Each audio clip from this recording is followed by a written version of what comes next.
રાષ્ટ્રીય કોંગ્રેસના પૂર્વ અધ્યક્ષ અને લોકસભા વિપક્ષના નેતા રાહુલ ગાંધી મિશન ગુજરાત પર છે. રાહુલ ગાંધી સતત ગુજરાતની મુલાકાતને લઈને કાર્યકર્તાઓને રાજકીય મેસેજ આપી રહ્યા છે. રાહુલ ગાંધીએ સ્પષ્ટ કર્યું છે કે હવે કોંગ્રેસ ગુજરાત વિધાનસભા ચૂંટણી ઉપર ફોકસ કરશે. ચૂંટણીના પહેલા કોંગ્રેસને બેઠી કરવા માટે રાહુલ ગાંધીએ સંગઠન સર્જન અભિયાનની શરૂઆત અરવલ્લીના મોડાસાથી કરી છે. રાહુલ ગાંધી ગુજરાત પ્રવાસ દરમિયાન કાર્યકર્તાઓ અને નેતાઓની સાથે બેઠકનો ધમધમાટ પણ ચાલ્યો છે. નેતાઓ કરતા બૂથ લેવલના કાર્યકર્તાઓને one to one Rahul Gandhi વધારે સાંભળી રહ્યા છે. ત્યારે રાહુલ ગાંધીએ પણ સંગઠન સર્જન અભિયાનના માધ્યમથી રેસના ઘોડાઓ અને લગ્નના ઘોડાઓ અલગ કરવા કહ્યું છે. સાથે જ કહ્યું છે કે જે પાર્ટીમાં માત્ર નેતાઓ તરીકે ઓળખ આપી નડી રહ્યા છે તેઓને લંગડા ઘોડા ગણાવ્યા છે. જે લંગડા ઘોડાઓને પ્રેમથી સાઇડલાઇન કરવા કહ્યું છે. રાહુલ ગાંધીનું આ વખતે વલણ કંઈક અલગ જ હતું.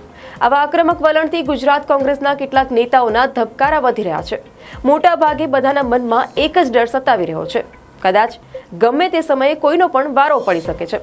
કોંગ્રેસમાં રહેલા અને ભાજપ માટે કામ કરતી બી ટીમને પણ શોધવા નિરીક્ષકોને જવાબદારી સોંપાઈ છે.